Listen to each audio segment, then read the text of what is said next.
చెయ్యి అంటున్నారండి. ఇంకైతే వాళ్ళ కోసం పాయసం చేద్దాం అనుకుంటున్నానండి.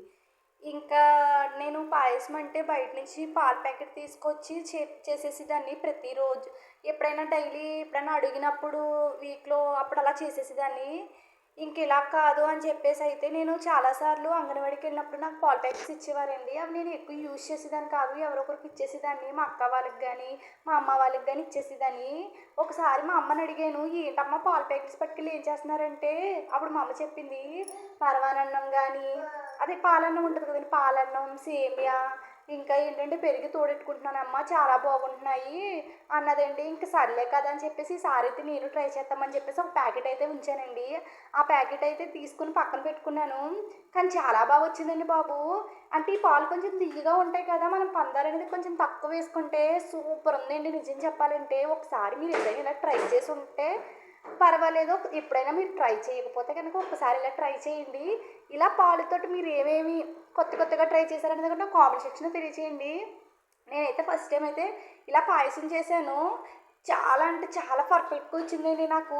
నేను ఏమైనా బ రాదేమో అని చెప్పేసి కొంచెం భయపడ్డాను ఫస్ట్‌లో అయితే. కానీ అది అవ్వే కొద్దీ కుకింగ్ అయ్యే కొద్దీ చాలా సూపర్ వచ్చింది. ఎప్పుడు పాయసం అనేది కొంతమంది గట్టిగా చేసేసుకుంటారు. నాకు అలా చేయడం ఇష్టం ఉండదు. అందుకే నేను పాలనేది కొంచెం ఎక్కువ వేసుకున్నాను. సేమియా స్టిక్స్ అనేవి కొంచెం తక్కువ తీసుకున్నాను. ఎందుకంటే సేమియా స్టిక్స్ తక్కువ తీసుకోవడం వల్ల మనం పాయసం ఎంతసేపు ఉంచినా అది పలచగానే ఉంటుంది. కొంతమంది చేసిన 10 నిమిషాలకి, 20 నిమిషాలకి గట్టి పడిపోతుంది.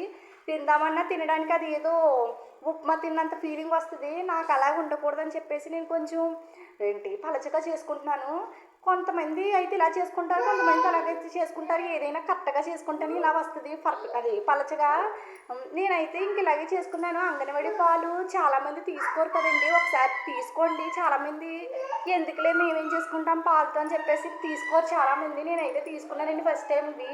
చాలా సార్లు మా అమ్మ వాళ్ళకి ఇచ్చేసేదాన్ని. ఇంక ఈసారైతే నేను ఇంట్లో ఏమైనా చెయ్యాలని చెప్పేసి తీసుకొని పిల్లలకైతే ఇలా పాయసం చేశానండి. కానీ సూపర్‌గా వచ్చిందండి. నిజం చెప్తున్నాను సూపర్‌గా. నేను గ్లాస్ పంచదార అయితే తీసాను. అంతా కూడా అక్కర్లేదండి. ఎందుకంటే ఈ పాలు కొంచెం తియ్యగా ఉన్నాయి. అందువల్ల అయితే మనం షుగర్ తక్కువ వేసుకోవడం మంచిది. ఎందుకంటే ఈ పాలు కూడా కొంచెం తియ్యగా ఉండడం వల్ల షుగర్ ఎక్కువ వేసుకుంటే ఎక్కువ షుగర్ అయిపోతుంది. నేను షుగర్ ఎక్కువ తీసుకోవడం వల్ల కొంచెం షుగర్ ఎక్కువ అనిపించింది.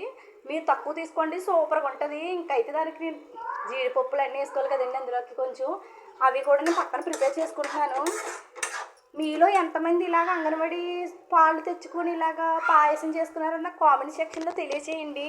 మా పిల్లలకి మంత్లీ వస్తాయి. నేను ఈ మధ్య తీసుకోవడం లేదు. ఈ ఈ పాలతోటి ఇలా పాయసమే కాదు పెరుగు కూడా తోడెట్టుకోవచ్చు. చాలా బాగుంటుంది. ఒకసారి మీకు అది కూడా నా వీడియోలో చూపిస్తాను. ఇంకా చూడండి అయితే నా పాయసం అయితే రెడీ అయిపోతుంది. మా పిల్లలు ఎప్పుడెప్పుడు అవుతుందా అని చూస్తున్నారు. మా పిల్లలకి ఈవినింగ్ వచ్చేటప్పటికి స్నాక్స్ ఏదో ఒకటి ఉండాలండి. ఏం చేస్తానా అని చెప్పేసి తిరిగేస్తారు. ఫైనల్‌గా అయితే చూడండి నా పాయసం అనేది రెడీ అయిపోయింది. నేను చేసే వీడియోలు మీరు తప్పుగా అనుకోకండి. ఎందుకంటే నేను ఇంట్లో ఏం చేసుకుంటున్నాననేదే మీకు చూపిస్తున్నాను. నచ్చితే లైక్ కొట్టండి.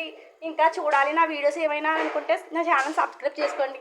ఎటువంటి ఎటువంటి ఇదిగా మీరు తప్పుగా అయితే తీసుకోకండి నా వీడియోని. ఇంకా ఫైనల్‌గా అయితే నా పాయసం రెడీ అయిపోయిందండి. Bye bye.